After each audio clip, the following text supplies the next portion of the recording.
कल जो बात फणींद्र से चल रही थी तो उसमें बीच में से उसके मुंह से निकला कि हम ऐसे ही थे, हमारा इतिहास ऐसा ही है। मैंने कहा इतिहास वो तो पूरा का पूरा वर्तमान है। तो थोड़ा चुप हो गया हो।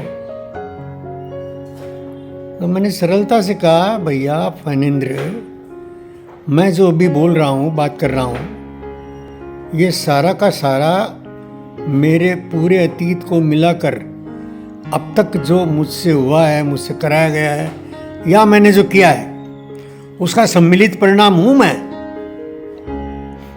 ये तो तय है कि मेरा परिचय वही होगा जैसा मैं सोचता हूं। और ये जो सोचने की प्रक्रिया है, ये तो जन्म जन्मांतर की प्रक्रिया है, साथ साथ चलती है। अरे शरीर बदलते हैं, ये जीवन की मन बुद्धि चित्त अहंकार और आत्मा, इसमें से सोचने की मनन करने की प्रक्रिया ग्रंथित है, गुंथित है। तो ये तो साथ चलती है जन्म जन्मांतर तक। तो मैं अतीत नहीं हूं, मैं बीता हुआ कल नहीं हूं, मैं आज हूं, वर्तमान हूं। और मैं भविष्य में वही हूं जो मैं भी हूं। मेरा भविष्य में ऐसा हो जाऊंगा, या कभी कभी मैं ऐसा कहता हूं कि आगामी जन्म में मैं यहाँ जन्म लेना चाहता हूं। तो मैं जब कहता हूं तब मैं ये बात ठीक से कन्वे नहीं कर पाता कि मैं आगामी जन्म नहीं बोल रहा हूं। मैं तो जन्म मरण से ऊपर हूं, अकाल पुरुष हूं। शरीर छूटेगा,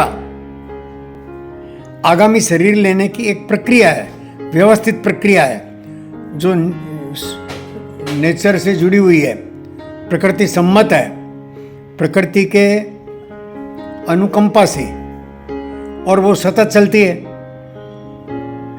तो मुद्दा इतना सही है कि मेरी भावी माँ जो है वो कहीं चांद या मंगल पर हो तो मैं वहाँ जन्म ले लूँगा, कोई दिक्कत नहीं है। मैं जन्म ले लूँगा, ये मैं बहुत सीमित और बहुत इसी संदर्भ के साथ कह रहा हूं। बाकी तो मैं हूं ही, मेरी यात्रा जारी है। मैं अभी जो हूं वही भविष्य हूं। मैं अपना अतीत और भविष्य साथ लेकर चलता हूं। मैं वर्तमान हूं, मैं वर्तमान हूं, मैं वर्तमान हूं। ये एस्टेब्लिश करना है, इसको फॉर्मुलाइज करना है। इसको फॉर्मुलाइज करना का अर्थ ये है कि जैसे गैलीलियो ने, आइंस्टीन ने, स्टीफन हॉकिंस ने कुछ प्रकृति के रहस्यों को और देख करके फॉर्मुलाइज कर दिया।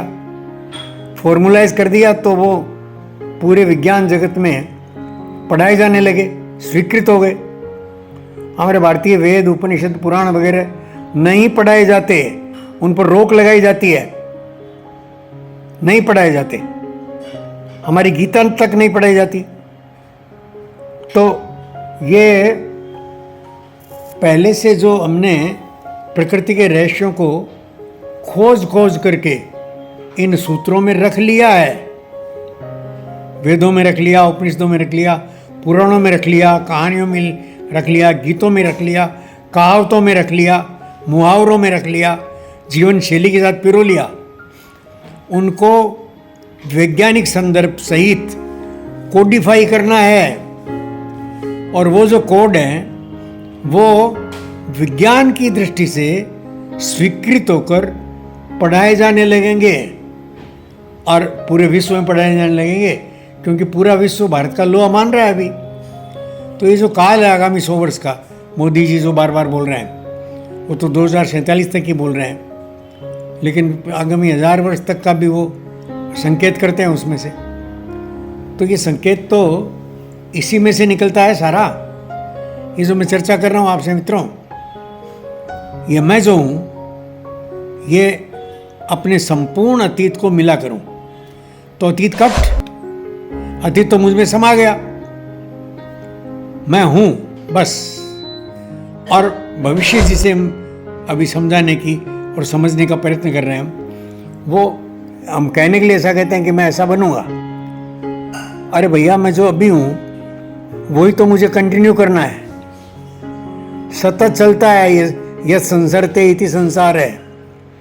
ये संसार जो है वो सतत बहता है, चलता है। तो मैं भी संसार का एक हिस्सा हूँ ना, प्रकृति का एक हिस्सा हूँ, तो मैं भी सतत चलता हूँ। बड़ा जटिल है मित्रों, और 5-7 मिनट में इस बात को कह देना और भी कठिन जाता है। लेकिन मुझे मेरे इस टेक्नोलॉजी समझने वाले मित्रों ने और बांध कर रखा है कि 7 मिनट से बड़ा मेरा कोई वीडियो ना हो, नहीं तो कठिनाई होती है उनको।